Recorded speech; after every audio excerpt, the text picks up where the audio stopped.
हाँ अमृता, तुम जो देख रही हो वो क्राइम सीन है। बिल्कुल वैसा जैसे हुआ था। बिल्कुल वैसा ही। क्यों, कोई डाउट है? वो साइकिल एक फोटोग्राफ है रास्ते का। साइकिल उसे काफी दूर मालूम होती है। साइकिल हमें लाश के पास से मिली थी, रास्ते से दूर। पर खेतों में जहां राखी की लाश मिली है वो रास्ता काफी उबड़ खाबड़ है। वहां कोई साइकिल चलाकर नहीं जा सकता। साइकिल जानबूझकर रखी गई है, लाश के पास प्लांट की गई है। आपके इमीडिएट संदिग्ध कौन है इंस्पेक्टर यादव?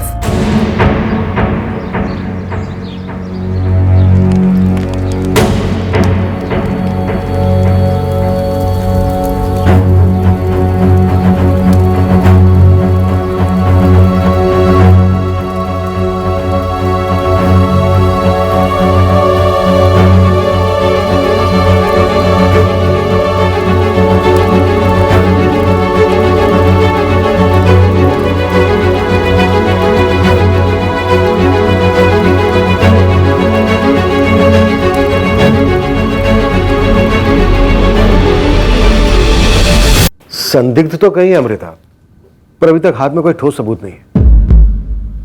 मुझे लगता है कि कुछ छूट रहा है हमसे। डेफिनेटली जो भी होगा इस लड़की राखी से ही जुड़ा होगा।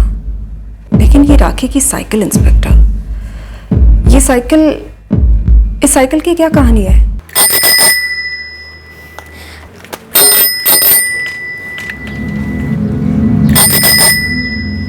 नतू काका, ये वाली। हाँ राखी बेटा, ये वाली सही रहेगी, इसके दाम भी कम है।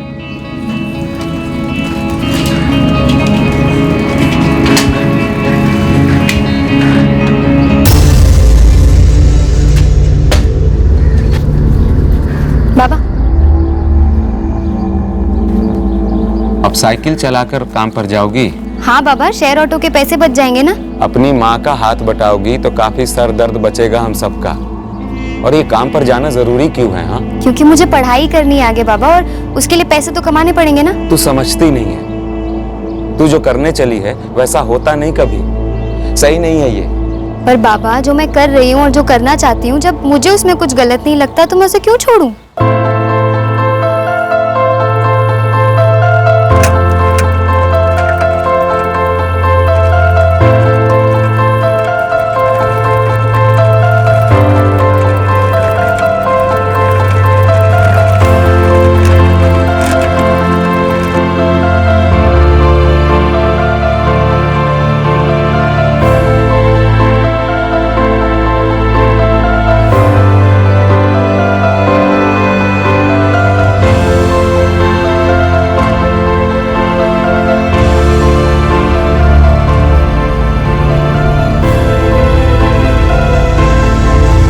राखी भामरिया का केस हमारे सबसे मुश्किल केसेस में से एक था। इस केस ने पूरे सिस्टम को झंझोड़ कर रख दिया, जिसकी कंपन राजनीतिक स्तर पर भी महसूस हुई।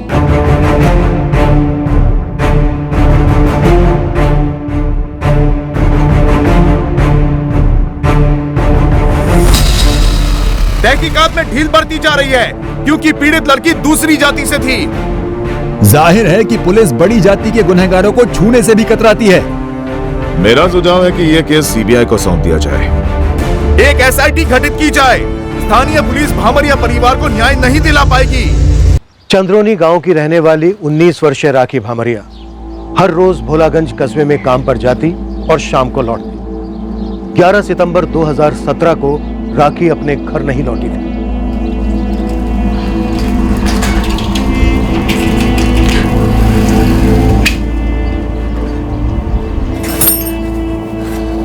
राखी कहाँ है नीलम?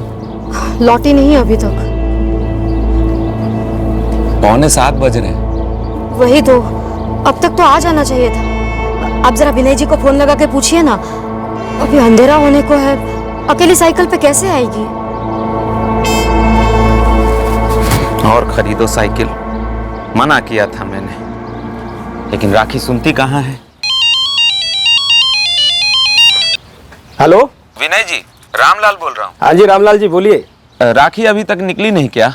राखी तो निकल गई 5:30 बजे रोज की तरह। पहुंची नहीं घर अभी? नहीं, नहीं पहुंची। अरे गांव में किसी घर बैठ गई होगी टीवी भी देखने, देखिए जाकर वहां पे।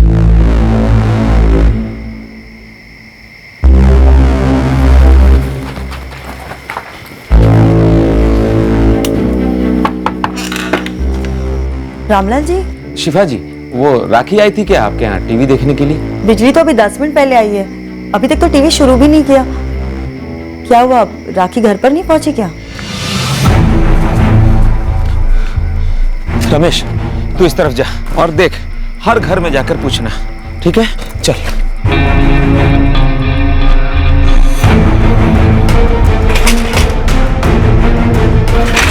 जहां तक हो सके देख का था।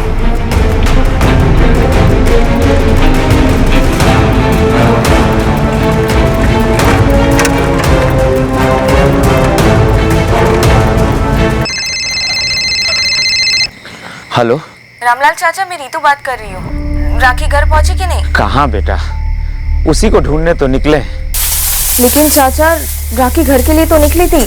अच्छा, तो तुम लोग साथ में निकली थी? हाँ चाचा, रोज की तरह 5:30 बजे।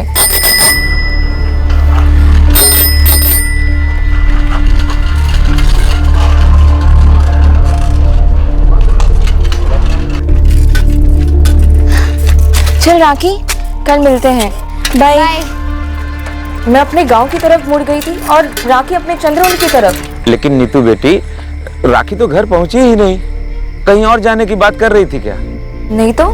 अच्छा, तो तुमको कैसे पता चला कि राखी घर नहीं पहुंची है? वो विनी मामा ने मुझे फोन किया था, बोले कि राखी अभी तक घर नहीं पहुंची।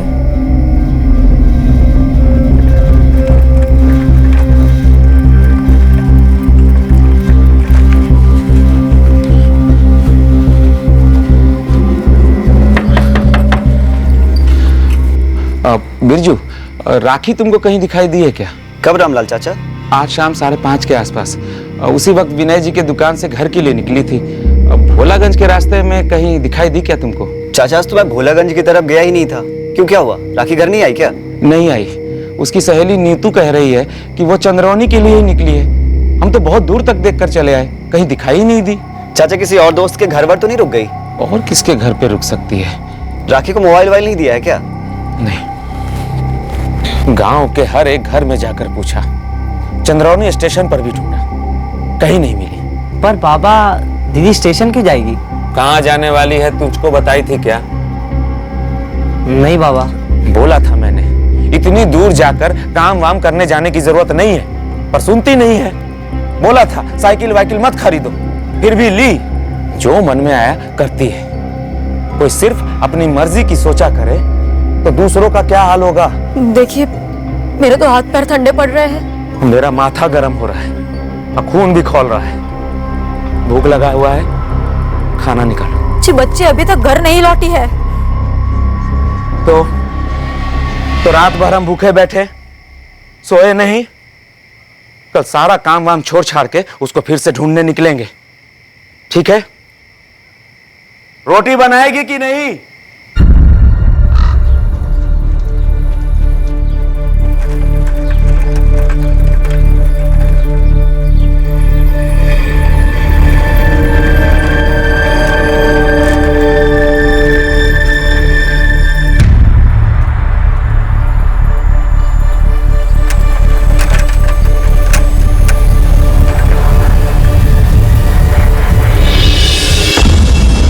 बाबा, वो वहां पर वो दीदी का दुपट्टा है वो।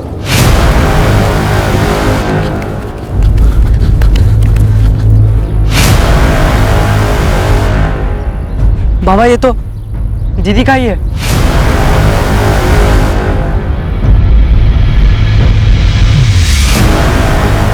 बाबा, वो दीदी की साइकिल।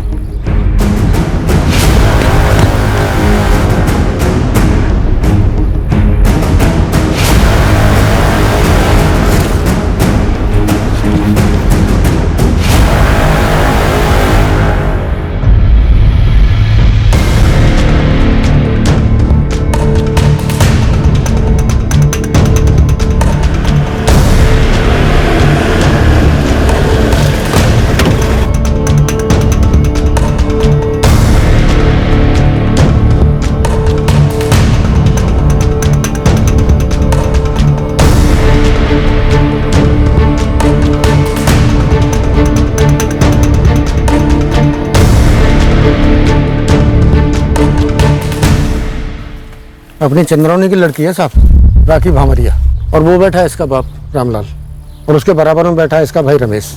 इनको लाश मिली थी। सर, काफी बेरहमी से मारा गया है, सेक्सुअल असॉल्ट हुआ है ऐसा भी लगता है। इसकी साइकिल पास में ही है, भोलागंज में काम करती थी, वहां से घर को लौट रही थी। रामलाल जी, कुछ बता पाएंगे आप? सर वो दीदी का दुपट्टा वहां पड़ा है। कहाँ? बड़ी जात वालों में से ही किसी ने ये काम किया होगा साहब। अरे किसी को पता होगा साहब कि गरीब की बेटी भोलागंज में काम करती है, शाम को अकेले लौटती है साइकिल पर, नजर रखी होगी किसी ने। नाथूराम जी, मंगल जी, अगर आपको किसी पर शक है तो नाम दीजिए। एक नाम कैसे ले साहब? ये बड़ी जात वालों की नजर में चुपती थी बच्ची, ऐसी होनहार, अपने पैरों पर खड़ी, अपने माँ बाप का हाथ बटाती थी। पढ़ाई में भी उसको अच्छे नंबर आते थे साहब स्कूल में, अपने बलबूते पर आगे पढ़ना चाहती थी। तो सोचिए कितनों की नींद हराम हुई होगी ये सोचकर कि एक गरीब छोटे जात की लड़की कैसे आगे बढ़ सकती है। रामलाल जी, कोई ऐसा था जो आपकी बेटी को छेड़ता था, उसे तंग करता था, या किसी के साथ कोई लड़ाई झगड़ा? रामलाल जी, रामलाल जी,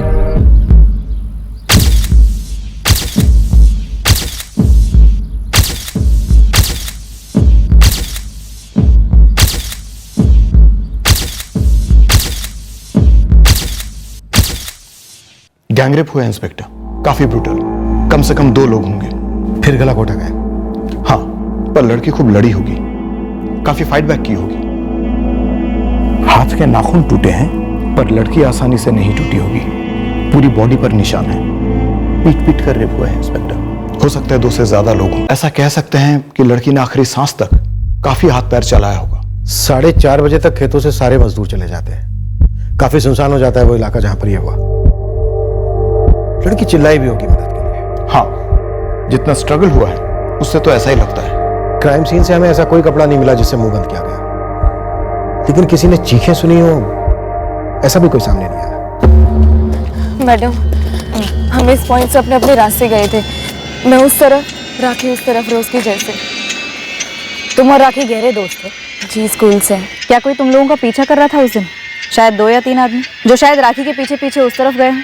नहीं मैडम, ऐसा लगा तो नहीं, हम तो बस साइकिल चलाते हुए गप्पे मारते हुए जा रहे थे। पिछले 2 महीने से हम ऐसे ही साइकिल पर जाते थे। पिछले 2 महीने से? उससे पहले? उसके पहले राखी के पास साइकिल नहीं थी ना, उसने अभी जुलाई में ही खरीदी थी। तो उसके पहले वो कैसे आती जाती थी, बस या रिक्शा? शेयर रिक्शा से।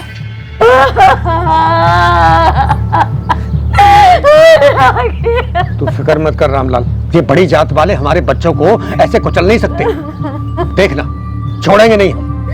अरे पर पुलिस उन्हें पकड़ेगी नहीं मंगल काका, कुछ नहीं करेगी पुलिस। कैसे नहीं करेगी रे सोनू? हम सब मिलकर ऐसी आवाज उठाएंगे कि विधानसभा तक गूंज उठेगी, मंत्री की कुर्सी हिल जाएगी। देखना तू। मोबाइल नहीं था राखी के पास? सर, मोबाइल को तो फिजूल खर्चा मानती थी वो, एक बचा बचाती थी। विनय जी, ये राखी आपके यहाँ काम कब से करती थी? यही कोई पिछले 6 महीने से। उससे पहले मेरे भाई रतन की दुकान पर काम करती थी, वो सामने। दरअसल हमारी भांजी नीतू की एक खास सहेली थी राखी, उसे काम की बहुत जरूरत थी तो मैंने काम पे रख लिया। फिर मेरा कुछ मंदा चल रहा था तो उसे ना कहना पड़ा। लड़की बहुत होनहार थी, नीतू ने कहा इसे कुछ और काम दिला दो, तो मैंने विनय से कहा कि देख ले अगर तुझे जरूरत हो तो। क्या कोई ऐसा था जो राखी का पीछा करता था, उसे छेड़ता था या उस पर नजर रखता था? हमारे इलाके में हमारी दुकान पर काम करने वाली लड़की को अगर कोई छेड़ता तो हम उसको छोड़ते? सर आप गांव में पता कीजिए, ये जो भी कमीना है चंद्रोनी से ही होगा। सर आप बिरजू रिक्शे वाले से पूछिए, 2 महीने पहले तक उसी के शेयर रिक्शा में आती जाती थी वो।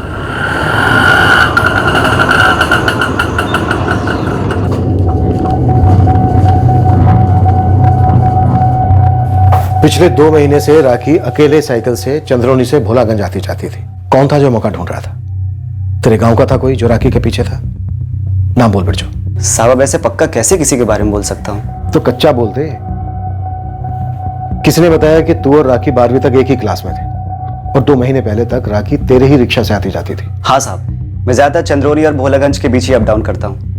राखी बहुत होशियार थी, हर चीज में परफेक्ट, एकदम टाइम टू टाइम। सुबह 8 को काम पे निकलती थी, एक दिन 1 मिनट भी लेट नहीं।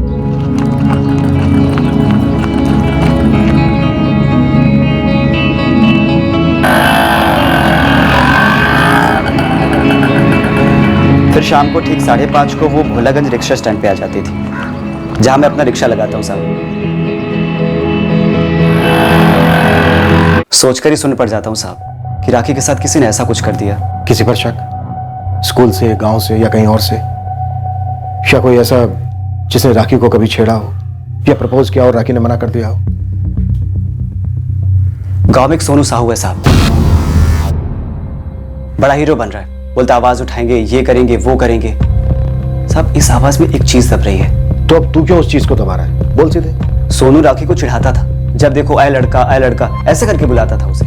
और क्या कहता था? कभी कुछ किया उसने? राखी के साथ तो पता नहीं, लेकिन एक बारी सोनू की वजह से मेरी रिक्शा में बवाल हो गया था। अरे क्या हुआ? रिक्शा रोक! रिक्शा रोक! अरे रुक! निकल साले तू।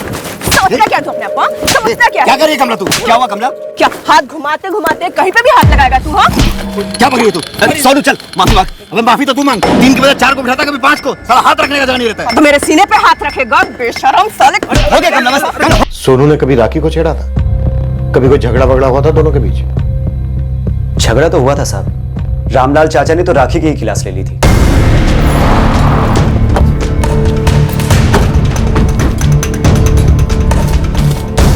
चल सोनू साहू, बात करनी है तुझसे। क्या बात करनी है? चल तो सही, चल। सर बात मेरे दिमाग से निकल ही गई थी, लेकिन जब आज राखी के माँ बाप से मिला तो अचानक से खनकी। कौन सी बात विनय जी? राखी ने उस दिन एडवांस लिया था मुझसे। एडवांस? कितना एडवांस था? उसने 1850 मांगे थे, तनख्वाह उसकी 3500 थी। देंगे ना विनय जी? अरे राखी, लेकिन अभी तो सिर्फ 11 तारीख हुई है ना। थोड़ा अर्जेंट है। कितना एडवांस चाहिए तुझे?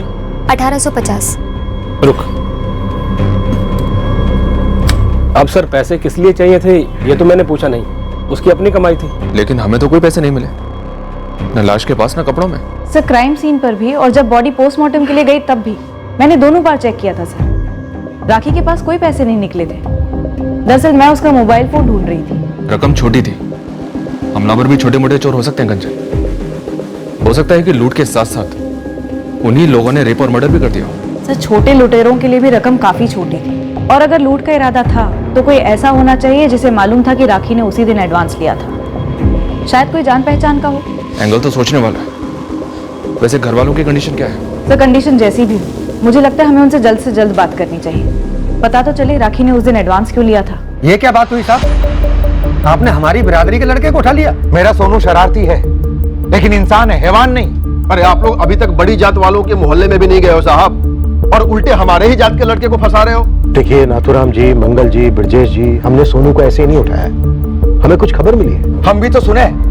ऐसी कौन सी झूठी खबर है जो आपको सच लग रही है? देखिए मेरा सोनू चंद्रोनी में ही काम करता है, और 11 तारीख को शाम को काम से सीधे घर आ गया था वो। तो भोलागंज क्यों जाएगा वो? पहले भी तो गया है ना भोलागंज। लेकिन 11 तारीख को नहीं गया था। इसकी हम तहकीकात करेंगे ब्रजेश। क्या खाक तहकीकात करेंगे आप? आप तो हमारे लड़के को मार मार के कुछ भी अनाप शनाप कबूल करवा लेंगे। देखिए हम क्या करेंगे, क्या करते हैं, क्या कर सकते हैं, इन सब बातों को एक तरफ रखते हैं। हमें हमारा काम करने दीजिए, और इस वक्त हमारा काम है राखी भामरिया के अपराधियों को पकड़ना। इस समय हमारे लिए और कोई चीज मांगे नहीं। किसी ने आपको मेरे बारे में गलत सलत बताया साहब? मैंने राखी को कभी नहीं छेड़ा। ए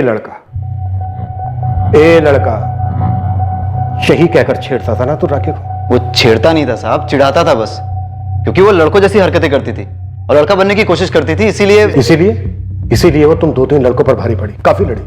चल बाकी लोगों के नाम बोल। मैंने कहा ना साहब, मैं काम के बाद सीधा घर चला गया था, और मैंने राखी को नहीं मारा, और मैं इन सबके बारे में कुछ नहीं जानता हूं। मैं जानता हूं कि तेरे इसी छेड़ने की वजह से एक बार राखी ने तुझे आड़े हाथों लिया था, है ना?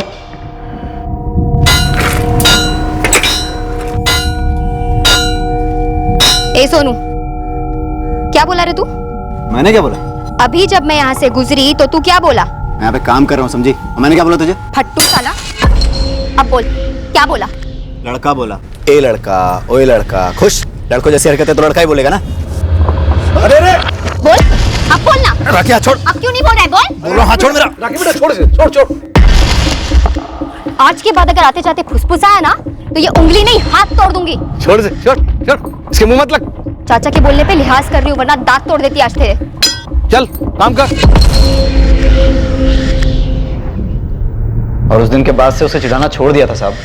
राखी की तरफ कभी मुड़कर भी नहीं देखा। पर उसके लिए घात लगाए बैठा रहा और मौका मिलता ही अपने साथियों के साथ टूट पड़ा उस पर। ले लिया बदला। कैसा बदला साहब, कैसा बदला? मुझे रत्ती भर भी दिलचस्पी नहीं थी उसमें। मुझे तो वो लड़का लगती थी, लड़कों जैसी हरकतें करती थी और एक नंबर की नकचुड़ी और घमंडी लड़की थी वो। आप उसके बाप से क्यों नहीं पूछते? गांव में कितने झगड़े थे उसके, किसी की नहीं सुनती थी वो। गांव वाले भी कहते थे कि लड़की जैसा पेश आया कर, लेकिन नहीं, उसके अपने अलग ही टशन, अलग ही गुरूर थे। जो तूने अपने साथियों के साथ मिलकर तोड़ दिया, कत्ल और रेप करके। चल बाकी लोगों के नाम बोल। क्या नाम बताऊं साहब? मैंने कुछ नहीं किया, मैंने अपने किसी दोस्त को नहीं बुलाया। हाँ, एक नाम दे सकता हूं। बोल। मनोज चौधरी। बड़ी अजीब बात है साहब, किसी ने उसका नाम ही नहीं लिया अभी तक। कौन है मनोज चौधरी? राखी के साथ पढ़ता था साहब वो। राखी पर लट्टू था।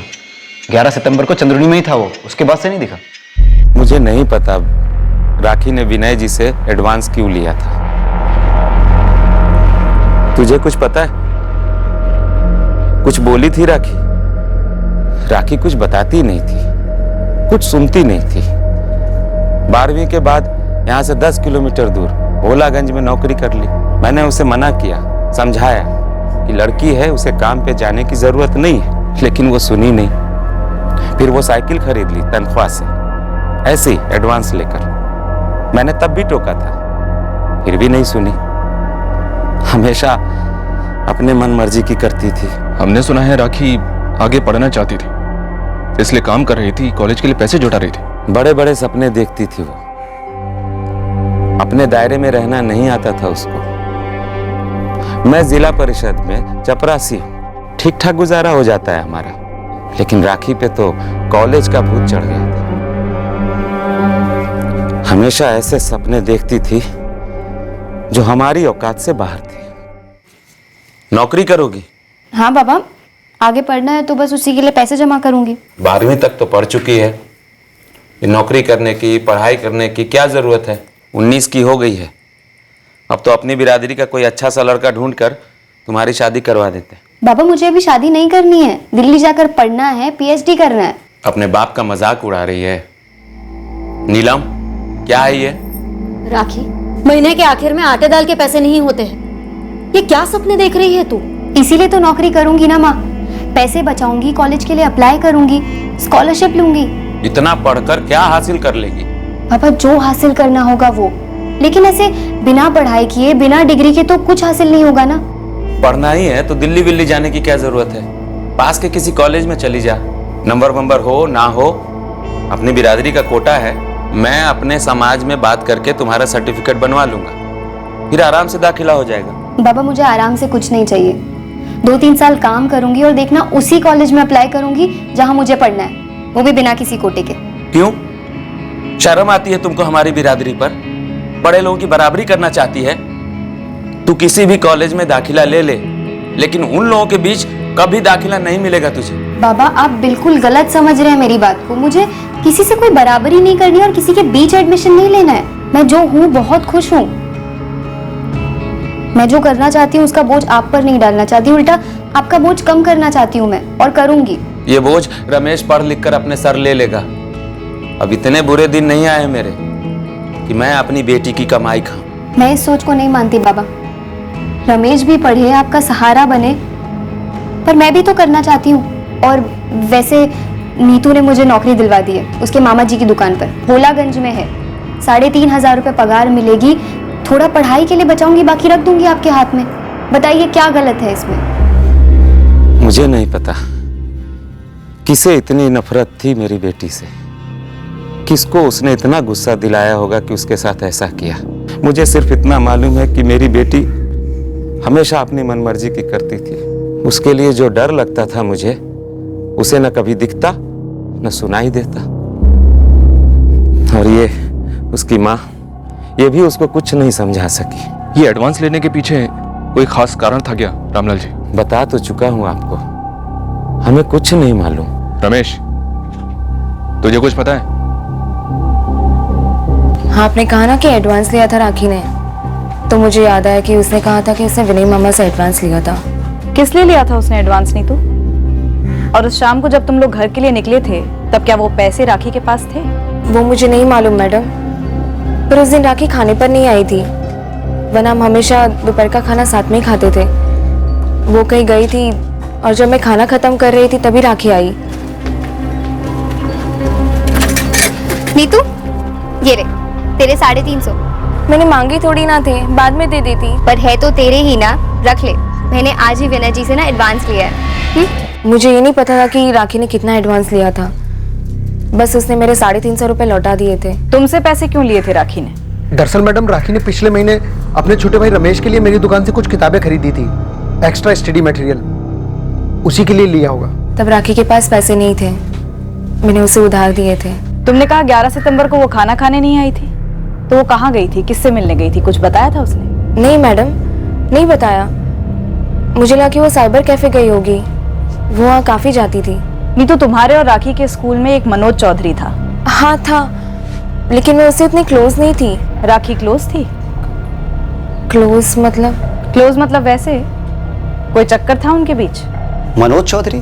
हाँ, सोनू साहू बता रहा था कि मनोज चौधरी तुम लोगों की क्लास में था, तुम्हारी और राखी की 12वीं तक। हाँ साहब, बिल्कुल था, लेकिन वो इस हद तक जाएगा ये मेरी समझ में नहीं आ रहा साहब। इस हद तक मतलब किस हद तक? साफ साफ बोल बिरजू। साहब, पूरा स्कूल जानता था कि मनोज राखी को पसंद करता है। अब उसने उसको प्रपोज किया हो ये मैं नहीं जानता साहब। हमने सुना है कि 11 सितंबर की शाम तक मनोज चौधरी यहीं था, चंद्रोनी में। हाँ साहब, दिल्ली से आया था, मैं भी तो मिला था उससे। अरे हाँ, 11 सितंबर के बाद तो यहाँ दिखा ही नहीं, ये तो मुझे खनका ही नहीं साहब। हाँ सर, मेरे पापा ने मुझे राखी के बारे में बताया, सुनकर बुरा लगा मुझे। इत्तेफाक से 11 सितंबर को तुम भी चंद्रौनी में ही थे मनोज। कब निकले थे दिल्ली के लिए? सर उसी दिन को, 11 सितंबर को मेरी चंद्रौनी स्टेशन से शाम 5 बजे की ट्रेन थी। फिर इत्तेफाक, राखी भी भोलागंज से चंद्रौनी अपने घर के लिए 5:30 बजे ही निकली थी। वो सब मुझे नहीं पता सर, मैं राखी से 11 सितंबर को तकरीबन 1:30 बजे मिला था भोलागंज में। तो तुम 11 सितंबर को राखी से मिले थे? हाँ सर, मिला था। तुम कल तक चंद्रौनी पहुंच जाओ मनोज, हमें तुमसे जरूरी बातें करनी है।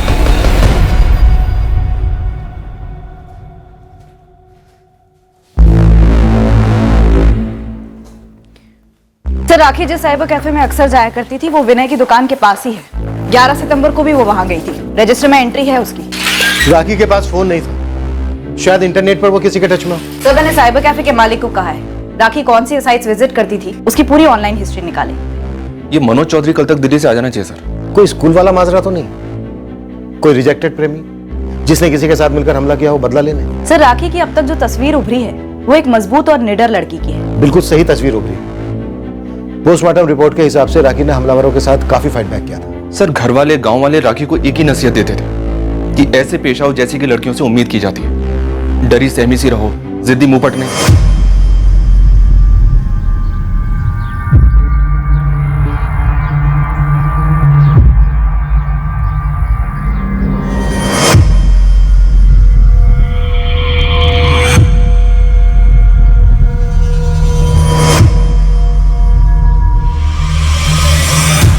सारे मजदूरों से बात किए सर, वो सबके सब सुबह 8 बजे आते हैं और शाम को 4:30 बजे काम से चले जाते हैं। उसके बाद सारे खेत खाली हो जाते हैं। इस इलाके में इससे पहले कभी कुछ ऐसा हुआ है या कोई और जुर्म? ऐसा कुछ अभी तक रडार में तो नहीं आया सर।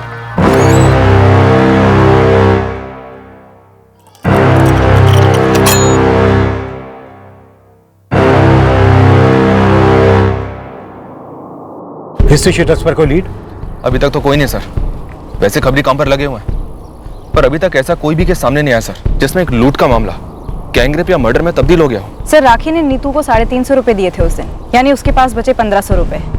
मैंने पहले भी कहा है सर, ये रकम काफी छोटी है लूटपाट के लिए। पर अभी तक ये पता नहीं चला है कि राखी ने विनय अग्रवाल से ये एडवांस क्यों लिया था। सर, ये मनोज चौधरी, इसने कबूल किया है कि 11 सितंबर की दोपहर 1:30 बजे राखी से मिला था। शायद वो को जानता हूँ। गैंगरेप हो, कम से कम 2 आदमी थे या शायद 3। राखी यहां से अपनी साइकिल पर आ रही हो और हमलावर शायद यहीं कहीं छिपकर बैठे, और फिर शायद यहीं कहीं से वो राखी को खेत के अंदर घसीट कर ले गए होंगे सर। और उसकी साइकिल को भी सर। खेत का रास्ता काफी उबड़ खाबड़ है, चांस कम है कि राखी खुद साइकिल पर खेत के अंदर गई होगी। इतना तो मैं श्योर हूं कि साइकिल को लूटने के इरादे से हमला नहीं हुआ होगा। मामला साइकिल से नहीं, राखी से ही जुड़ा हुआ होगा। आप लोगों ने जो राखी भामरिया के बारे में पता लगाया है, उससे तो यही लगता है कि राखी भामरिया वॉज अ फाइटर, एक मजबूत फाइटर। इसमें कोई दो राय नहीं है कि राखी ने ये साइकिल रिक्शा का खर्चा बचाने के लिए खरीदी थी। अपनी इस इंडिपेंडेंट सोच के लिए उसने अपने पिता से कई बार डांट भी खाई। राखी को काबू में करने के लिए एक से ज्यादा लोग लगे होंगे, उसे दबोच कर उसकी हिम्मत को तोड़ने। मुझे नहीं लगता कि ये एक अचानक से हुई लूट का केस है जो ऑन द स्पॉट गैंगरेप और मर्डर में बदल गया। मुझे लगता है कि ये अटैक राखी के तन के जरिए उसके मन को तोड़ने की कोशिश थी, उसको दबाने के लिए किया गया था।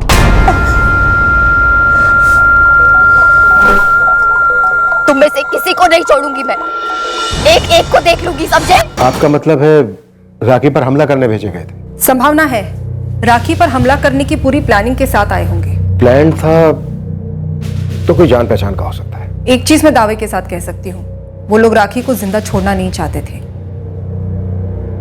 तुम राखी को पसंद करते थे? जी सर, स्कूल टाइम से। तब भी राखी ऐसी थी, जिद्दी, मजबूत?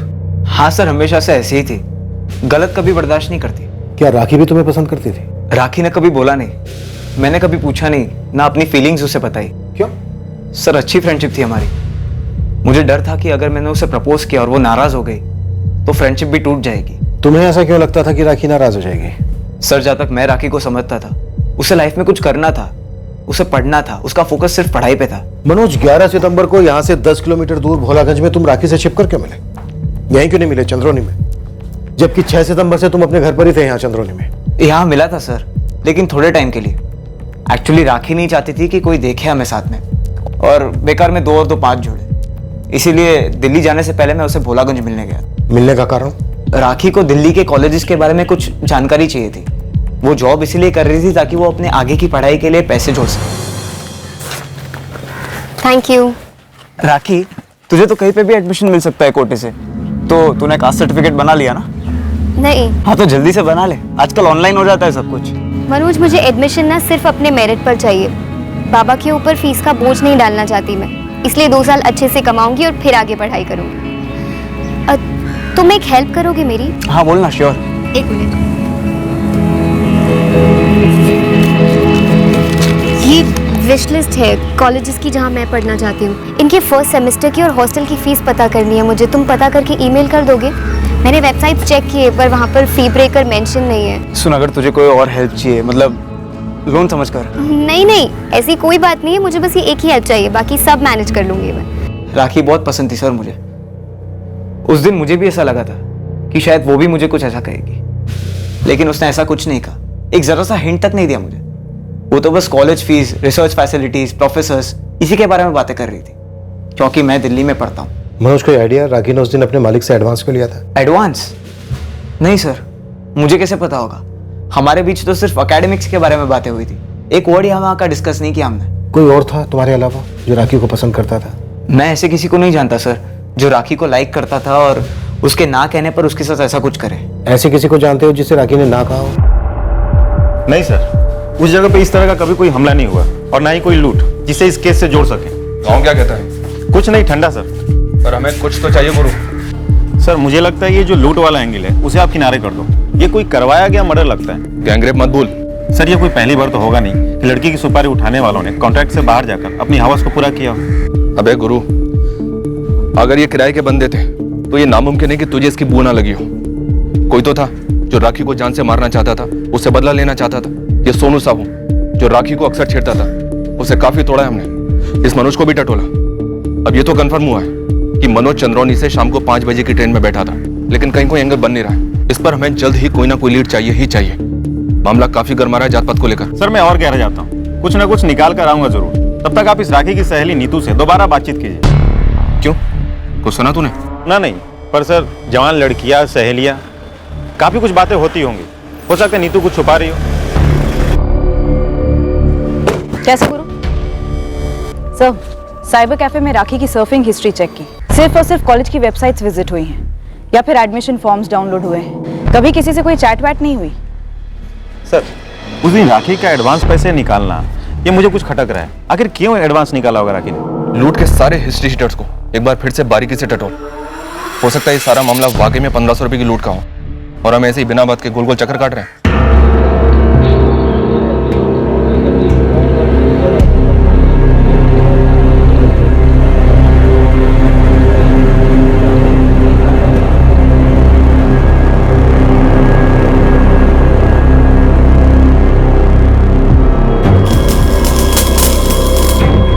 हमने हमारे आदमी लगा दिए थे ये पता लगाने कि ऐसा कौन हो सकता है जिसे राखी से इतनी गहरी नफरत थी। हमने बिरजू को आंखें और कान खुले रखने के लिए कहा था ये पता लगाने कि कौन इस हादसे के बारे में या राखी भामरिया के बारे में कोई भी बात कर रहा है। विनय अग्रवाल जहां राखी काम करती थी वो भी हमारे संदिग्धों की लिस्ट में था। राखी की सहेली नीतू से बार बार पूछताछ की गई, इस उम्मीद से कि वो शायद इस केस पर कोई नई रोशनी डाले। क्राइम सीन लगातार हमारी आंखों के सामने आता रहा। उस जगह पर शायद कुछ ऐसा था जो हमसे नजरअंदाज हुआ था। यह केस अब पूरे राज्य में खलबली मचा रहा था।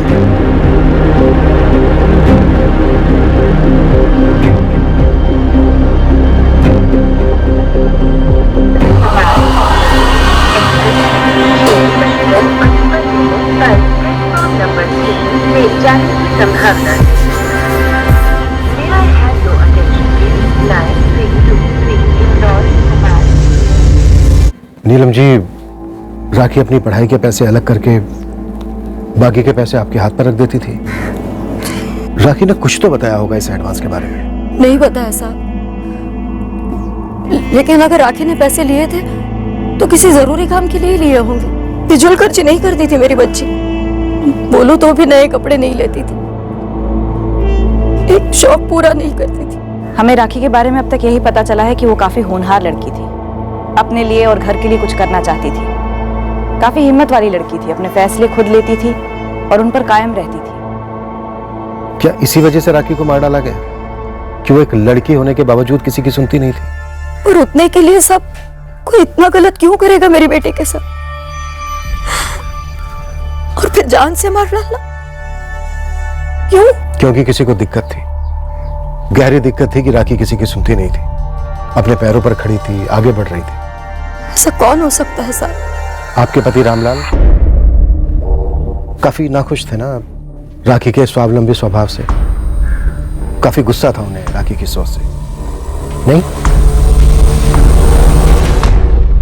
सर, राखी के पिता रामलाल भामरिया के फोन रिकॉर्ड्स में ऐसा कोई भी नंबर शो नहीं हो रहा है जो किसी सुपारी किलर की तरफ इशारा करे।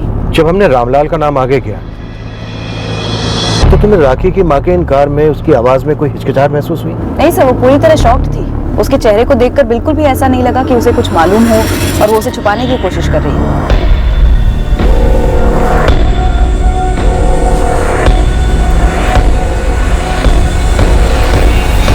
और सर, सस्ते से सस्ता सुपारी किलर भी कम से कम 5,000 तो लेगा, जो कि रामलाल के लिए काफी ज्यादा रकम है, और ऊपर से राखी उसकी अपनी बेटी।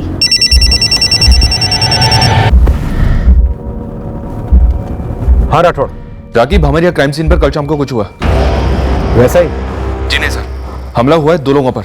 कंप्लेंट अभी दर्ज करवाने आए।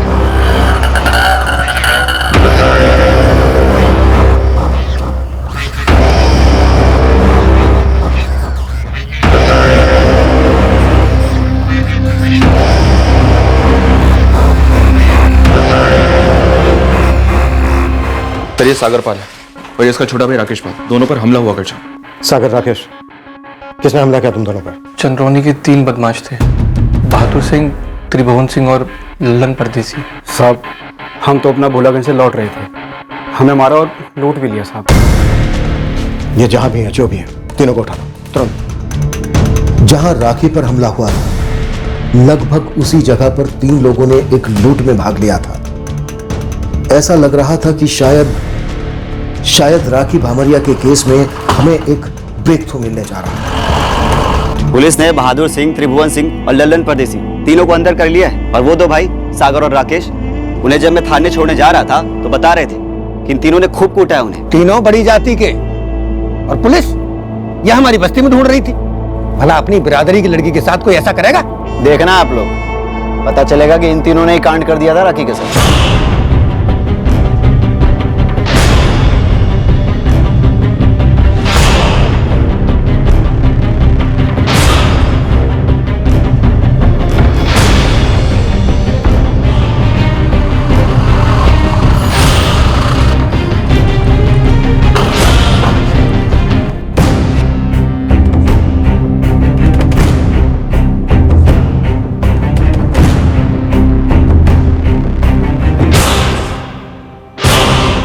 हुआ क्या था सागर, राकेश? बहादुर सिंह, त्रिभुवन सिंह, लल्लन परदेसी ने तुम दोनों पर हमला क्यों किया? कोई दुश्मनी थी तुम्हारी उनके साथ? कोई दुश्मनी नहीं थी। वो तीनों भोलागंज से हमारा पीछा कर रहे थे। जब हम चंद्रौनी के रास्ते पर पहुंचे तो ज्यादा लोग नहीं थे वहां। अचानक से उन्होंने ओवरटेक किया और हमें मारना शुरू कर दिया।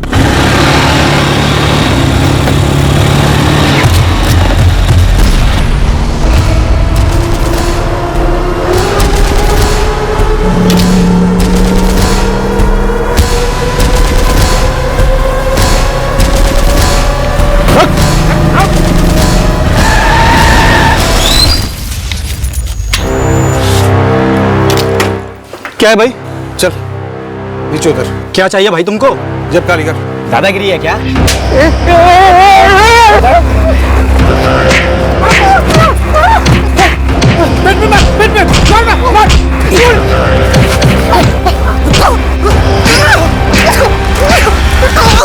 साहब पूरे 3 दिन का गल्ला था, सब लूट के ले गए और इतनी बेरहमी से पीटा साहब। उन्हें कैसे पता चला कि तुम लोगों के पास इतने पैसे थे? हम क्या जाने साहब, बस ऐसे ही पीछा किया, मारपीट की और पैसे लूट लिए? हाँ साहब, चंद्रोनी के नामचीन बदमाश हैं, सब जानते हैं साहब। हिस्ट्री शीटर्स के राउंड अप के दौरान त्रिभुवन सिंह, बहादुर सिंह, लल्लन परदेसी, इन तीनों का नाम क्यों नहीं आया? आया था सर, लेकिन इन तीनों पर चार्जेस है दुकानदारों को परेशान करने या छोटी मोटी मारपीट करने के। मोलेस्टेशन, सेक्सुअल क्राइम की कोई हिस्ट्री नहीं है, इसलिए राखी के केस के साथ कोई जोड़ नहीं मिल रहा था। अब शायद मिल जाए।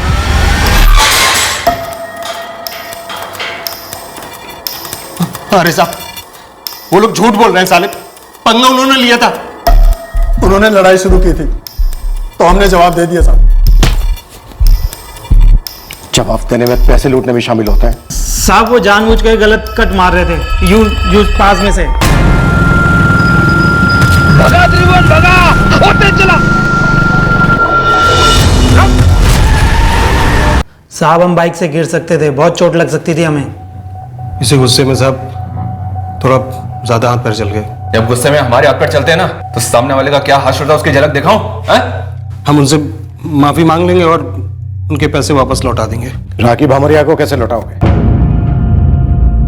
उसे किस बात का जवाब दिया तुम तीनों ने? अरे साहब, इन 2 बंदों को लूटा पीटा, उसके लिए हाथ जोड़कर माफी मांगते हैं, लेकिन उस रेप और मर्डर कांड में कहां हमारा नाम जोड़ रहे हैं आप?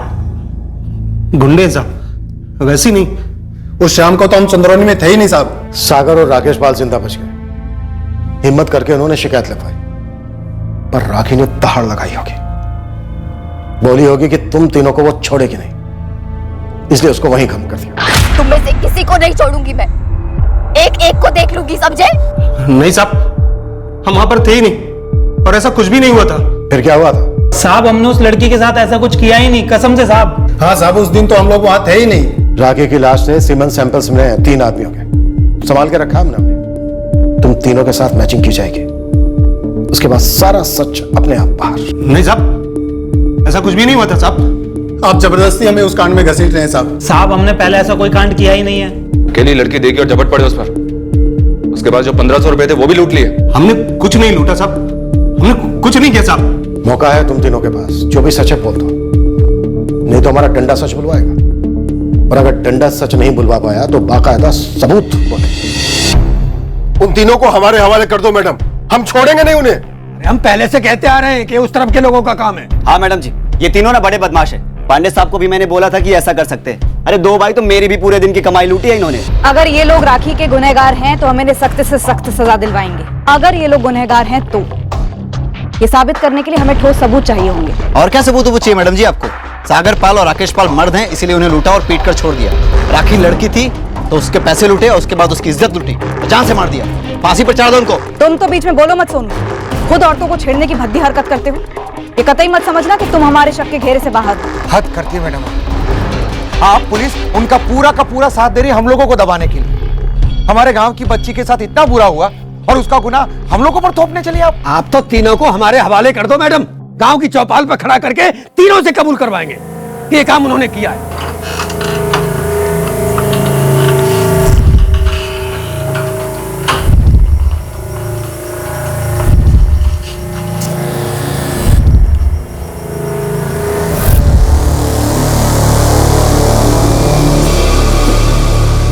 मुझसे पुलिस वाले कुछ पूछ रहे थे उस दिन। क्या पूछ रहे थे? क्या हमारी बेटी पर ये किसी ने करवाया है? पुलिस पूछ रही थी या कह रही थी? मुझे नहीं पता।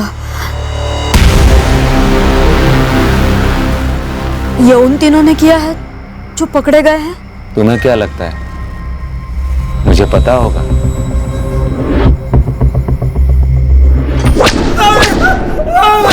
हमें लगभग यकीन था कि यही 3 राखी भामरिया के गुनहगार थे, पर इससे पहले कि हम पूरी हकीकत तक पहुंचते, मीडिया ने यह ऐलान कर दिया कि यही 3 राखी भामरिया रेप और मर्डर केस के दोषी हैं, जिसके चलते हमारी तहकीकात अब दुविधा में आ गई थी।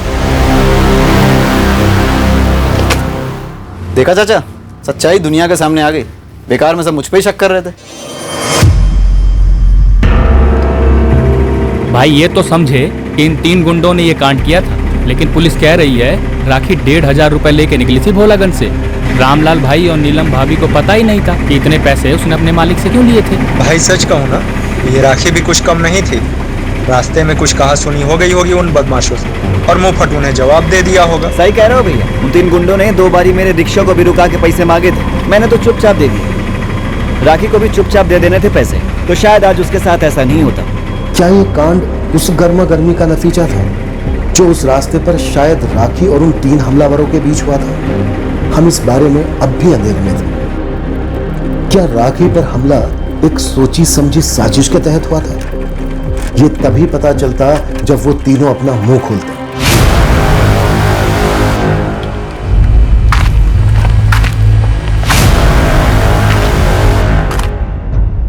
और गुनहगारों का मुंह हमने खुलवाया। इसके चलते हम एक ऐसे भंवर में फंस गए जो शायद हमें गुमराह करने के इरादे से रचा गया था। अब और झेला ना जाता भाई। ये लोग कुटाई बढ़ाते रहेंगे तब तक कि जब तक हम कुछ बोलना पड़े। तो तुम्हें क्या लगता है क्या बोलना चाहिए? कुछ तो बोलना चाहिए, बोलना पड़ेगा। इन्हें कुछ चाहिए तो कुछ दे देते। सर, त्रिभुवन सिंह, बहादुर सिंह और लल्लन परदेसी 11 सितंबर की शाम को इन तीनों के सेलफोन लोकेशन भोलागंज थी, फिर चंद्रौनी। जब जुर्म हुआ तब इन तीनों में से किसी की भी लोकेशन क्राइम सीन के आसपास की थी? नहीं सर। शायद यह भी प्लान का हिस्सा हो कि कोई सुराग ही मत छोड़ो जो हमें इन तक ले जा सके। सर, तीनों कुछ बात करना चाहते हैं।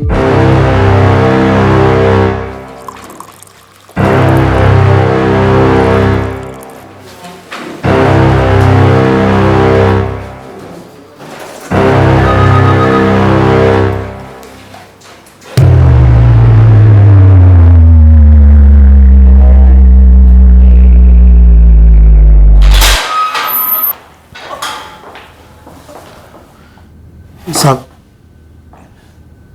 वो मर्डर के बारे में बताना है। गैंगरेप और मर्डर? सिर्फ मर्डर। मतलब तुम तीनों ने सिर्फ मर्डर किया राखी का, बाकी रेप कोई और 3 बंदों ने किया? नहीं नहीं नहीं साहब, हम राखी वाले केस की बात नहीं कर रहे हैं। तो फिर किसके मर्डर की बात कर रहे हो? वो गुफरान मिर्जा का साहब। गुफरान मिर्जा कौन है? यही चंद्रौनी का रहने वाला था, किसान था।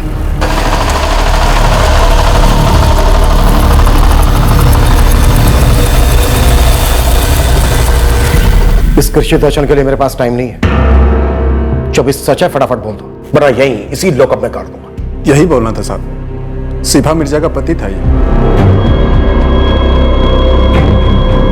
कत्ल हुआ था उसका। कहां दर्ज है इस मर्डर की रिपोर्ट? कहीं नहीं, क्योंकि किसी को ये पता ही नहीं चला था कि उसका मर्डर हुआ है। लोगों को पता चला कि गुफरान को दिल का दौरा पड़ा था। तो फिर तुम्हें कैसे पता चला कि उसका मर्डर हुआ था? वो हमने किया था गुफरान का मर्डर।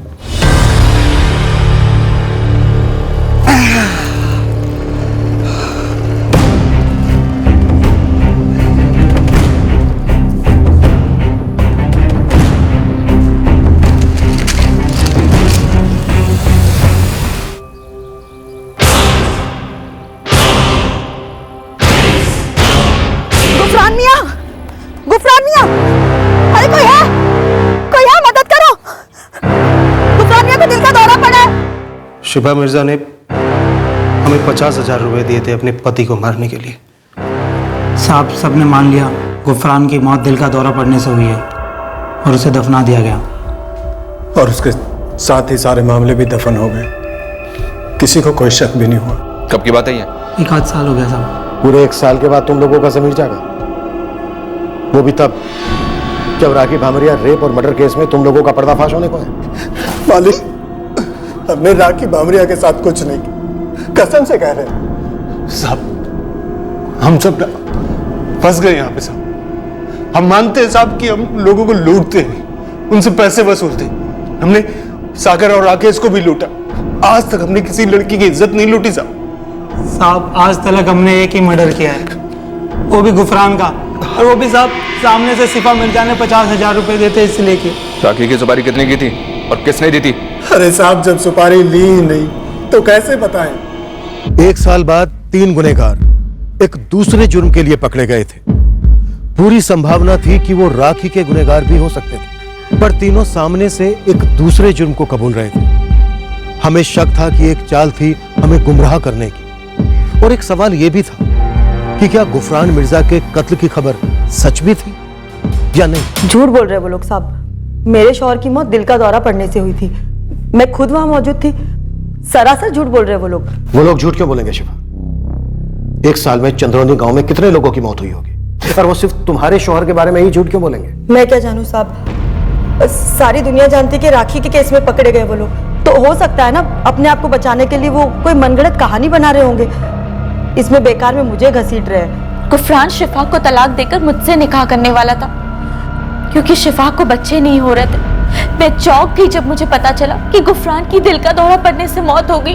हुमायरा, तुम्हें पहले से शक था कि गुफरान की मौत दिल का दौरा पड़ने से नहीं हुई थी? यकीन, पहले दिन से यकीन था कि दाल में कुछ काला है, पर किसी ने मेरी बातों पर भरोसा नहीं किया। अब जाकर सारा का सारा सच सामने आ रहा है।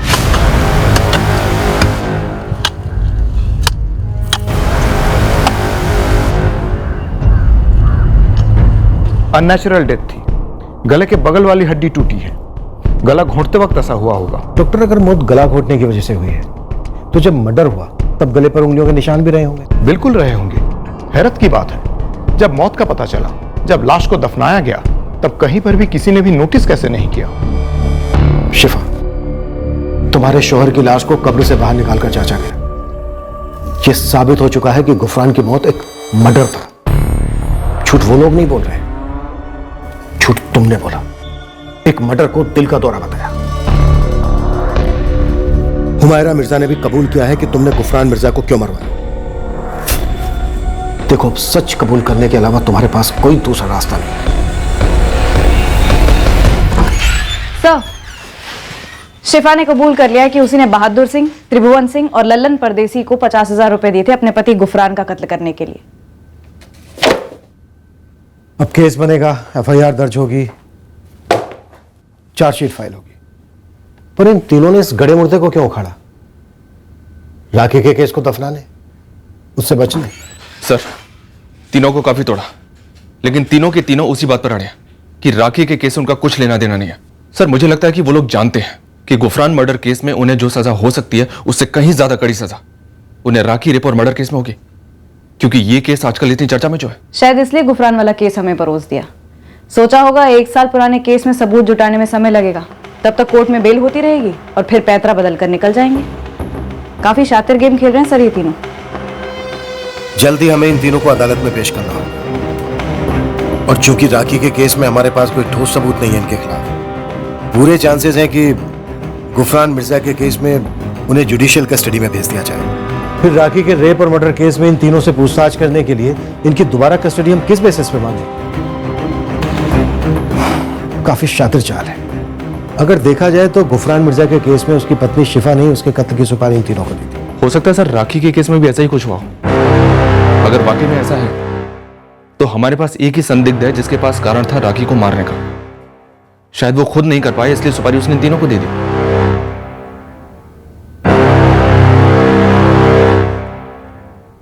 आपकी बेटी राखी का क्लासमेट और दोस्त मनोज चौधरी आपकी बिरादरी का नहीं है, बड़ी जाति का है, लेकिन राखी को इसकी परवाह नहीं थी। राखी और मनोज दोस्त थे। पिता के तौर पर काफी मुश्किल रहा होगा आपके लिए बेटी का इतने आजाद ख्यालात का होना, अपने फैसले खुद करना, फिर चाहे वो नौकरी करना हो, साइकिल खरीदना हो, या साइकिल चलाकर 10 किलोमीटर दूर नौकरी पर जाना, या फिर आगे की पढ़ाई के लिए दिल्ली जाने जितना बड़ा फैसला लेना। राखी सबके खिलाफ जाकर समाज के सभी दायरे तोड़कर आगे बढ़ रही थी। ये बात चुभती तो होगी आपको। कुछ बातें चुभती थी साहब, बहुत चुभती थी। समाज में बेटे से ही सारी उम्मीदें की जाती है, आपको भी होंगी अपने बेटे से। पर जब राखी पैदा हुई तब आपने सोचा भी होगा कि काश पहला बच्चा लड़का होता। राखी पर लगाम लगाना काफी मुश्किल हो गया था आपके लिए, सही बात है ना रामलाल जी? अपनी लगाम वो खुद अपने हाथ में पकड़ के रखती थी साहब। जब मैं ड्यूटी से लौटता था ना तो पानी लेकर दौड़ती हुई आती थी, अपने माँ के काम में हाथ बटाती थी, अपने भाई के पढ़ाई में मदद करती थी, घर खर्च में भी मदद कर रही थी। एक जिद थी उसमें। मुझे लगता था ये जो आगे पढ़ने का, नौकरी करने का भूत सवार है उसके ऊपर, कुछ महीनों में उतर जाएगा। लेकिन नहीं, उसने मुझे एक बार फिर से गलत साबित कर दिया। राखी मेरे जैसी नहीं थी साहब।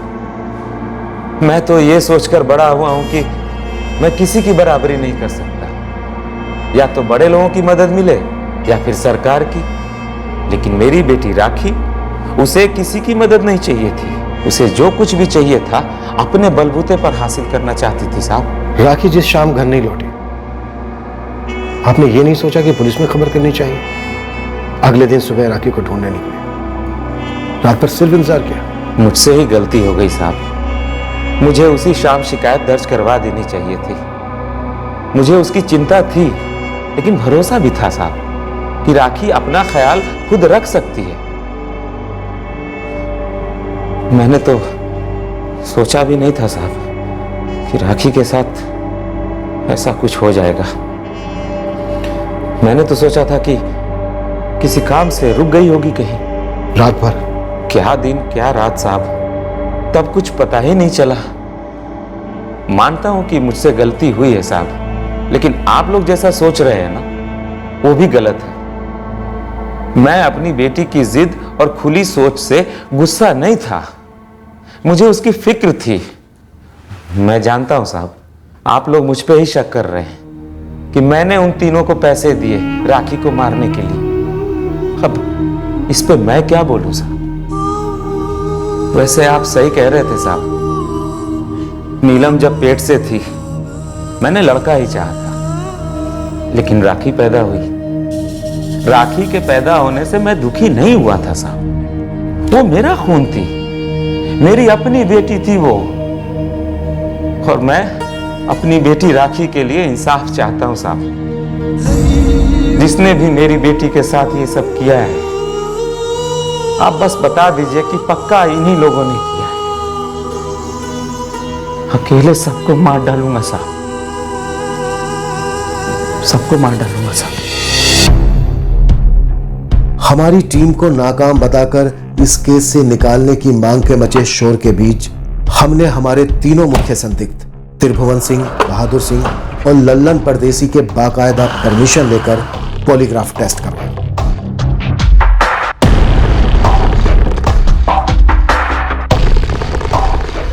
क्या नाम है तुम्हारा? त्रिभुवन सिंह।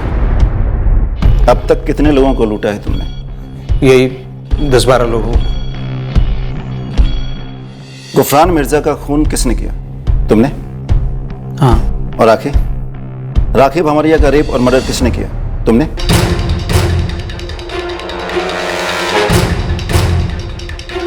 नहीं। क्या राखी भमरिया का रेप और मर्डर लल्लन परदेसी और बहादुर सिंह ने किया? नहीं। हमें सच की उस एक किरण की तलाश थी जो हमें इन तीनों के खिलाफ तहकीकात आगे बढ़ाने की राह दिखाती। सर, पॉलीग्राफ टेस्ट के रिजल्ट तो नेगेटिव आए हैं। किसी भी सवाल पर डगमगाए नहीं। जो टेस्ट के पहले कहते आए थे वही टेस्ट के दौरान कहना, मतलब सर लगता नहीं झूठ बोल रहे। पूरे 1 साल तक कत्ल के राज को दबाए बैठे थे, वो जब राखी भामरिया केस में फंसने वाले थे तो एन मौके पर आकर उगल दिया। पॉलीग्राफ टेस्ट कोई पत्थर की लकीर नहीं है। शातिर क्रिमिनल्स उसे भी बीट कर देते हैं। फिर भी सर, राखी भामरिया केस में इस वक्त हमारे पास इन तीनों के खिलाफ कुछ भी नहीं है। शायद राखी का रेप और मर्डर इन तीनों ने नहीं किया, या शायद किया हो जैसा कि आपको शक है, पर बतौर सबूत आपके पास कुछ नहीं है इंस्पेक्टर, क्योंकि कोई चश्मदीद गवाह भी तो नहीं है इस घटना का। हमें एक ब्रेक थ्रू की सख्त जरूरत है अमृता। राखी के रेप और मर्डर को लेकर जो शोर मचाया जा रहा है, मुजरिम उन्हीं शोर मचाने वालों में से कोई हो सकता है। शोर तो पूरा गांव मचा रहा है। कल रास्ता रोको मुहिम छेड़ दी थी, आज असेंबली के बाहर धरना दे रहे हैं। केस को हमसे लेकर सीबीआई को सौंपने की मांग कर रहे हैं। ये सोनू साहू हमारा सबसे पहला सस्पेक्ट था। ईव टीजिंग की हिस्ट्री रही है, पर राखी के केस में कुछ मिला नहीं था इसके खिलाफ। फिर भी हमारी रडार से बाहर नहीं है। गवाह ढूंढिए इंस्पेक्टर, कोई चश्मदीद गवाह। कोई गवाही तो नहीं है अमृता। ये कहिए कोई सामने नहीं आया है, पर होगा जरूर। अब ऐसे ही तो किसी को नहीं धर सकते, कोई तो लीड होनी चाहिए इसके लिए। इंस्पेक्टर, मैंने इस केस को थॉरली स्टडी किया है। भोलागंज से चंद्रोनी अपने घर आ रही थी राखी। चंद्रोनी में रेलवे स्टेशन है।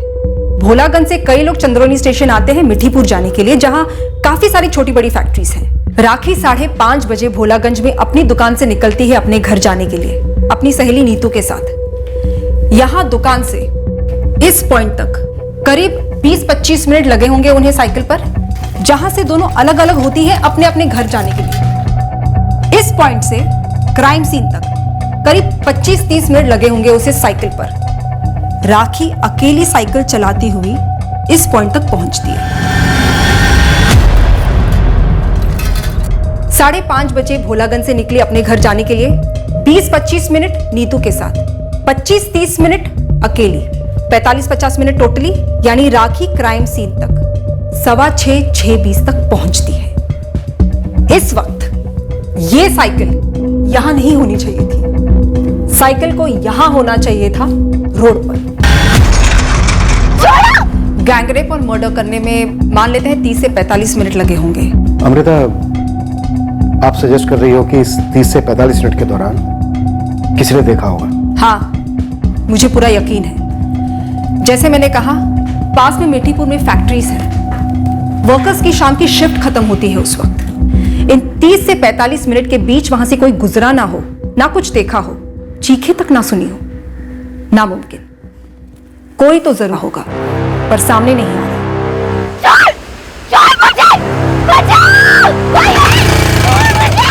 फिर सिर्फ एक ही क्यों? एक से ज्यादा लोग हो सकते हैं जिन्होंने देखा हो, सुना हो, पर रिपोर्ट नहीं की। पर आपको उनमें से किसी एक को ढूंढ निकालना है इंस्पेक्टर। चंद्रोनी स्टेशन पर रुकने वाली ट्रेन के टाइमिंग चेक कीजिए। कौन सी ट्रेन कहां से आती है और इस टाइम के आसपास वहां रुकती है।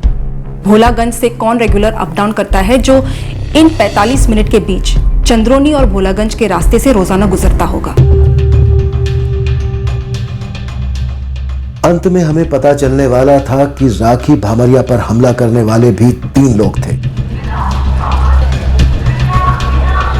पर उन तक पहुंचने से पहले हम उस एक शख्स को ट्रैक करने में लगे हुए थे जो इस भयंकर जुर्म का चश्मदीद गवाह था।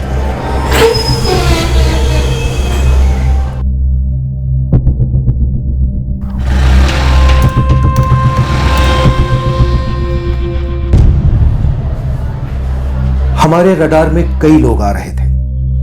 हमें नहीं पता था कि हमें कितने लोगों से पूछताछ करनी होगी, कौन झूठ बोलेगा, कौन सच।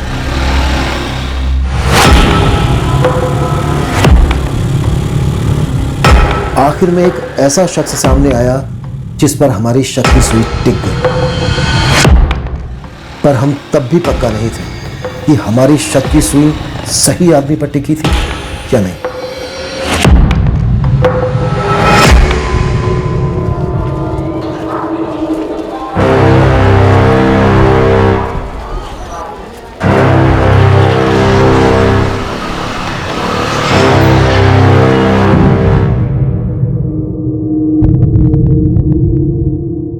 आप लोग क्या जानना चाहते हैं मुझसे?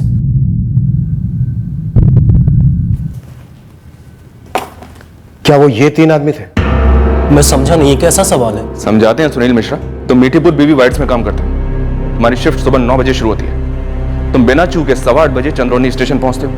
8:25 की शटल लेकर मीठीपुर जाते हो। शिफ्ट खत्म होती है शाम को 5 बजे। मीठीपुर स्टेशन से 5:15 की शटल लेकर तुम 6:45 बजे पहुंचते हो चंद्रौनी स्टेशन। फिर चंद्रौनी से अपनी बाइक पर अपने घर जाते हो भोलागंज। और 11 सितंबर को भी तुम रोज की तरह काम से लौटे, शाम को चंद्रौनी से भोलागंज पहुंचे, नामदेव की दुकान से पान खाया, कलकत्ता सादा कतली सुपारी, और उस समय बजे थे 6:45। तुम चंद्रौनी से भोलागंज यहां इस रास्ते से होकर गए हो, क्योंकि यही एक रास्ता है बाइक के लिए। क्या तुम भी शामिल हो इस कांड में? नहीं नहीं, ये क्या नाप शनाप बोले जा रहे हैं सर आप। मैं एक साधारण सा मजदूर हूँ, घर परिवार है मेरा, और आप सोच भी कैसे सकते हैं कि मैं। ठीक है, तुम एक अच्छे भले आदमी हो, मेहनती हो, फोरमैन हो पैकिंग डिपार्टमेंट में, सब ठीक। तुमने कांड में हिस्सा नहीं लिया, पर कांड होते वक्त तुम यहां से गुजरे जरूर थे, तो तुमने कुछ ना कुछ देखा भी होगा। सुनील, तुमने जुर्म होते हुए देखा है ना? तुम्हारी शक्ल साफ बता रही है कि तुम हमसे कुछ छिपा रहे हो। सर मैंने कुछ नहीं देखा सर, मैंने अखबार में पढ़ा था कि इस जगह पे कांड हुआ था। जो तुमने देखा था? मैंने कुछ नहीं देखा सर। सर मैंने बस उसकी चीखें सुनी थी। लड़की की चीखें थी? जी।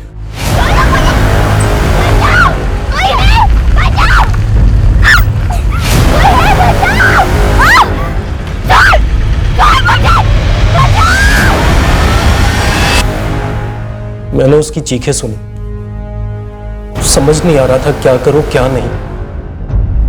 मैंने उसकी साइकिल भी देखी, रास्ते पर पड़ी थी।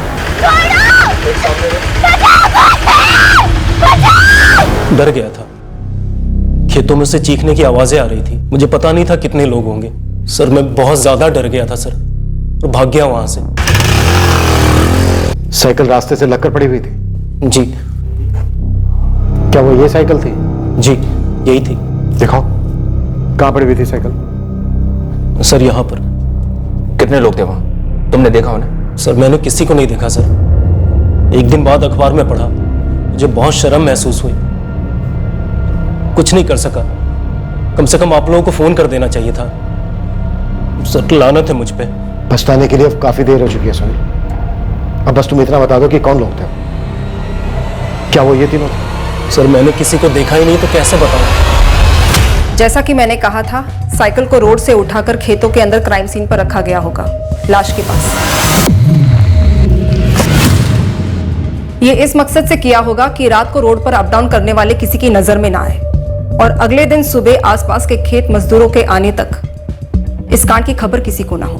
अगले दिन खेतों पर मजदूरों के पहुंचने से पहले ही राखी के पिता रामलाल और उसका छोटा भाई रमेश पहुंच गए थे।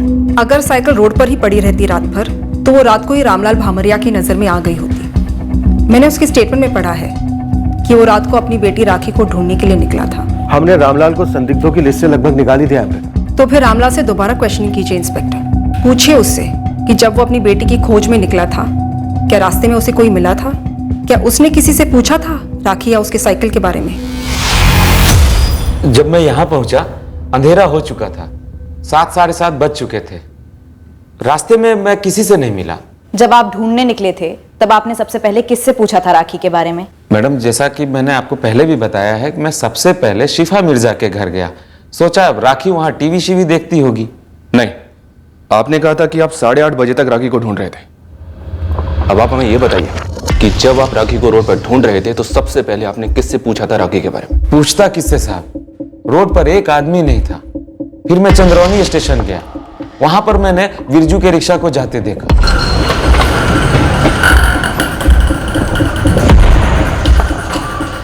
स्टेशन पर किसी से बात हुई? हाँ, स्टेशन पर अपने गांव का कैलाश बोझी मिला था। कैलाश, राखी को कहीं देखे क्या? नहीं रामलाल जी, क्या बात है? घर नहीं लौटी अभी तक। तो यहाँ स्टेशन पे क्यों ढूंढ रहे हैं? कहीं जाने वाली थी वो? भगवान जाने कैलाश, राखी अभी तक घर नहीं लौटी है। भोलागंज से 5:30 बजे ही निकल चुकी थी। वहां से मैं बिरजू रिक्शा वाले के घर गया, सोचा भोलागंज रोज अप डाउन करता है, शायद उसे कुछ पता हो। हाँ साहब, रामलाल चाचा को मैंने चंद्रौनी स्टेशन पे भी देखा था, तब पता नहीं था कि क्या हुआ है। फिर जब रात को वो घर आए तब पता चला। रामलाल ने हमसे कहा कि तो चंद्रौनी स्टेशन से घर खाली रिक्शा लेकर जा रहा था। मंदा टाइम होता है साहब, अब किसी को 8 बजे की मीठीपुर के लिए शटल लेनी हो, बस वही जाता है। तो उस रात किसे छोड़ने गया था तू? अपने कैलाश कोची को, मीठीपुर में रिफाइनरी में जॉब करता है, नाइट शिफ्ट होती है उसकी साहब। कहाँ से बैठा था कैलाश? यही साहब अपने चंद्रौनी से, मेरे घर से 2 घर छोड़ के ही उसका घर है। मैं स्टेशन से लौटा ही था कि मेरे पास आया और बोला मुझे स्टेशन छोड़ दे। मैंने कहा ठीक है। देख बिरजू, हम काफी कुछ पता करने के बाद, टटोलने के बाद तुमसे ये सवाल कर रहे हैं। हमें काफी कुछ पता है। क्या पता है साहब? हमने चंद्रोनी स्टेशन पर रोजाना आने जाने वालों पर नजर रखी हुई थी। कब आते हैं, कब जाते हैं। हमें पता चला ये कैलाश घोजी तो रोज 5:45 की मीठीपुर के लिए शटल लेता है।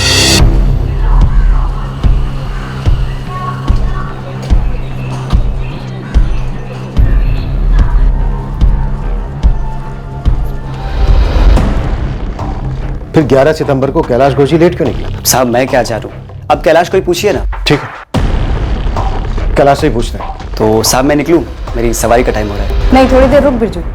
तूने काफी मदद की है हमारी, थोड़ी और कर, शायद तेरी जरूरत पड़ जाए। बाहर बैठ, कुछ खा पी, हम कैलाश को उठाते हैं।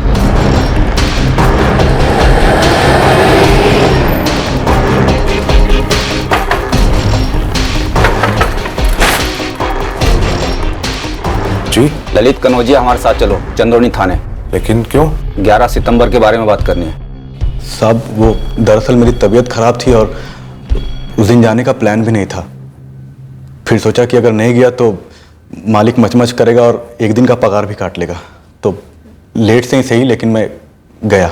तो तूने 8 बजे की मीठीपुर के लिए शटल ली चंद्रोनी स्टेशन से? जी, और तभी रामलाल जी भी मिले मुझे स्टेशन पे। ये हम जानते हैं, पर तू ये नहीं जानता कि हम और भी कुछ जानते हैं। क्या साहब? तू तो रोज 5:45 बजे की शटल लेता है ना चंद्रौनी स्टेशन से। जी मैडम। पर तू रोज बिरजू का रिक्शा तो नहीं करता। चंद्रौनी गांव के मोड़ पर अपने दोस्त का इंतजार करता है, भोलागंज वाले दोस्त का, जो तुझे पिक करता है। फिर तुम दोनों एक साथ चंद्रौनी स्टेशन से 5:45 बजे की शटल लेते हो, है ना? जी मैडम। फिर ऐसा क्या इत्तेफाक हुआ 11 सितंबर की शाम को कि तू लेट निकला काम पर, तेरा दोस्त भी लेट निकला काम पर, फिर तुम दोनों एक साथ स्टेशन पर मिले और एक ही शटल ली 8 बजे वाली।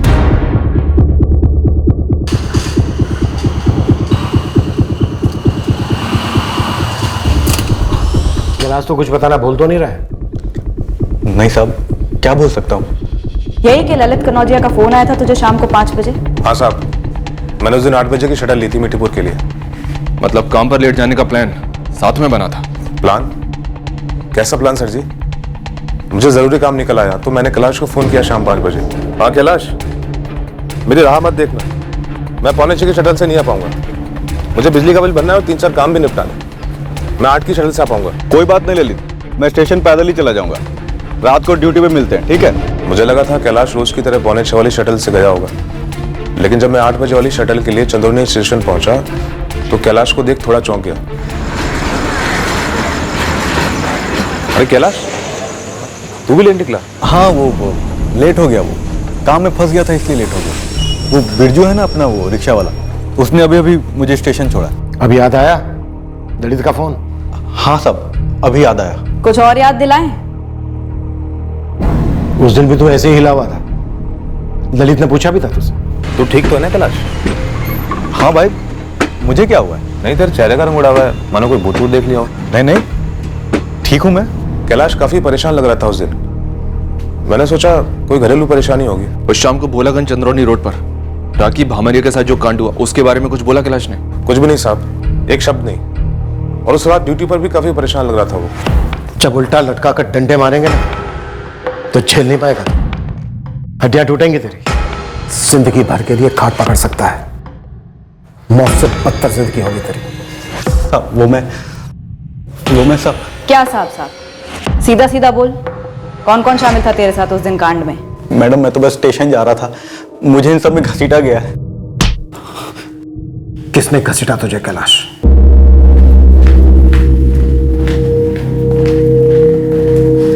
मैडम जी अभी बहुत देरी हो रही है, मेरी सवारियां छूट जाएंगी। अब तो तेरी सवारी हमेशा के लिए छूटी समझ बिरजू। मैडम मैं कुछ समझा नहीं। समझे तो हम नहीं, तुझे चोर को ही खबरी बनाने की गलती कर बैठे। साहब अब कहाँ उस झूठे कैलाश की बातों में आ रहे हैं? चल। कैलाश झूठ बोल सकता है बिरजू, इसलिए हमने तेरे इस कांड के तीसरे साथी को भी खोज निकाला। उसके सामने तो तू ये नहीं कह पाएगा कि वो भी झूठ बोल रहा है।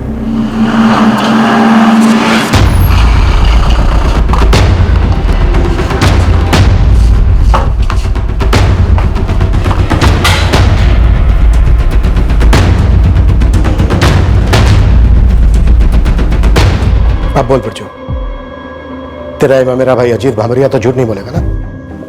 साहब अब जिससे चाहे जो बुलवा सकते हैं। हम भी राखी के ही जात के हैं, छोटी जात के हैं, इसलिए आप हमें फंसा रहे हैं और असली गुनहगारों को तो आप छोड़ रहे हैं, हमें दबोच रहे हैं। दबोचना तो तू चाहता था राखी को, क्योंकि वो तेरे से कई गुना ज्यादा मेहनती थी, होनहार थी। और ये जात पात का नाटक बंद कर, भयंकर गुनाह किया तुम लोगों ने। सर मेरी बात क्या? तू अच्छी तरह से जानता था कि तू राखी का अकेले कुछ नहीं कर पाएगा, चीर कर रख देगी तुझे। इसलिए तूने अपने साथ इन दोनों कायरों को भी मिलाया, पहले अजीत को और फिर कैलाश को। हाँ साहब सही बोल रहे हैं आप। राखी अपने औकात से आगे बढ़ने लगी थी, पता नहीं अपने आप को क्या समझने लगी थी।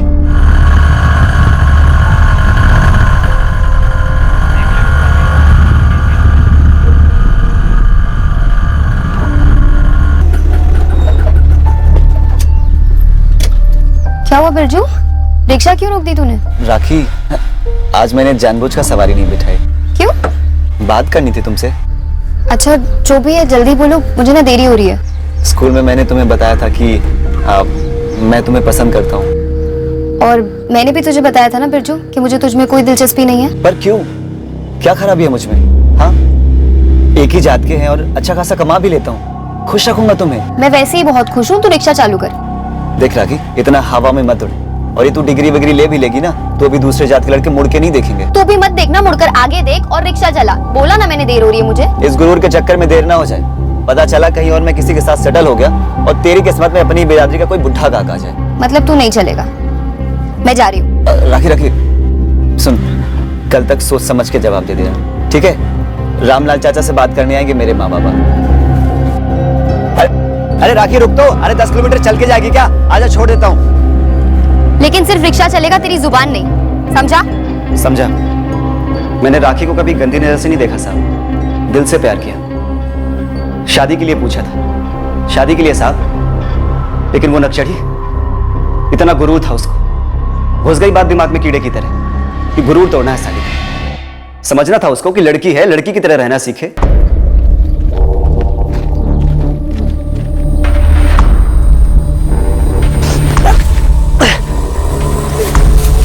ए बिरजू, क्या कर रही है? रिक्शा खराब होगी क्या? साहब मैं रोज की तरह चंद्रोनी स्टेशन जा रहा था, तब रास्ते में मुझे बिरजू और अजीत मिल गए और बस। और बस यूं ही ऐसे ही रेप और मर्डर में शामिल हो गया अपने मजे के लिए? बहुत बड़ी गलती हो गई साहब, मैं फिसल गया था बुरी तरह।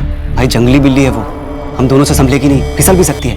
देख भाई, अगर हम तीनों साथ में झपटेंगे ना तो काबू में आ जाएगी। बिरजू अपने गांव की लड़की है, बवाल हो जाएगा। बवाल तो तब होगा जब वो किसी से कुछ कहेगी, और वैसे भी उस राखी का वो हश्र करेंगे ना कि किसी से कुछ कह भी नहीं पाएगी कि क्या हुआ उसके साथ। और वैसे भी तेरा क्या जाता है, हम दोनों के साथ तू भी मजे ले।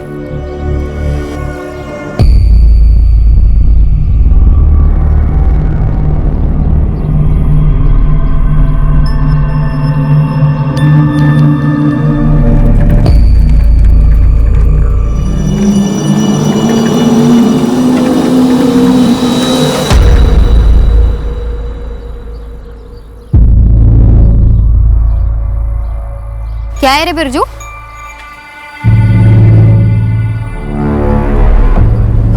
अपने आप को मर्दों से भारी समझती है ना? आज देख ये 3 बार तेरे बैग पर कैसे भारी पड़ते। बचाओ! कोई है! बचाओ! मेरा इरादा राखी को जान से मारने का नहीं था साहब, मैं बस मनवाना चाहता था शादी के लिए। एक लड़की का गैंगरेप करके तो उसे शादी के लिए मनवाना चाहता था? मैं बस उसका गुरूर तोड़ना चाहता था। मैडम ये बिरजू ने मुझसे बोला था कि बस इतना ही करेंगे और उसके बाद शादी के लिए मनवाएंगे। ये मर्डर वर्डर करने वाला ये मुझे मालूम ही नहीं था। सब रेप के लिए राजी हो गया तू, लेकिन मर्डर से आपत्ति थी। इतना दयालु है तू, इतनी इंसानियत भरी थी अंदर कूट कूट कर। साहब उसको मारने में मेरा कोई हाथ नहीं था साहब। फट गई होगी तेरी, जब इस घिनौनी हरकत के बाद भी राखी तेरे सामने डट कर खड़ी रही और बोला होगा उसने कि वो तुझे छोड़ेगी नहीं। देख राखी, मैं अब भी तुझसे शादी करने के लिए तैयार हूँ, लेकिन ये जो तेरा गुरूर था ना, मुझे बस उससे दिक्कत थी। सालो कमीनो, तुम्हें क्या लगा कि रेप कर दोगे तो टूट जाऊंगी मैं? तुमने से एक को भी नहीं छोड़ूंगी, सबको जेल पहुंचाऊंगी, समझे?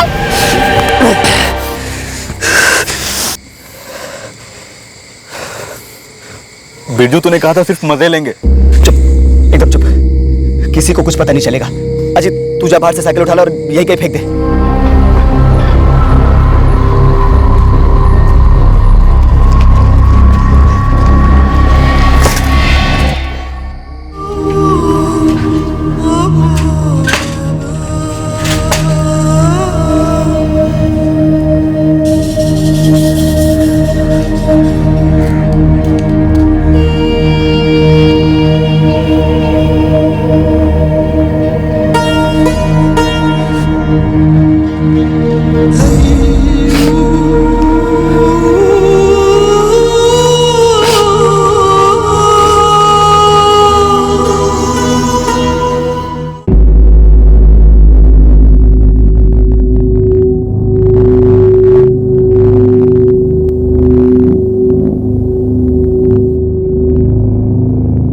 राखी के घर वाले और पूरा गांव दंग रह गए ये जानकर कि राखी के गुनहगार ऐसे लोग थे जिन्हें राखी और पूरा गांव इतने करीब से जानते थे। तीनों आरोपियों ने साफ मना कर दिया है कि उन्होंने वो 1,500 रुपए चुराए थे जो राखी अपने साथ लेकर निकली थी।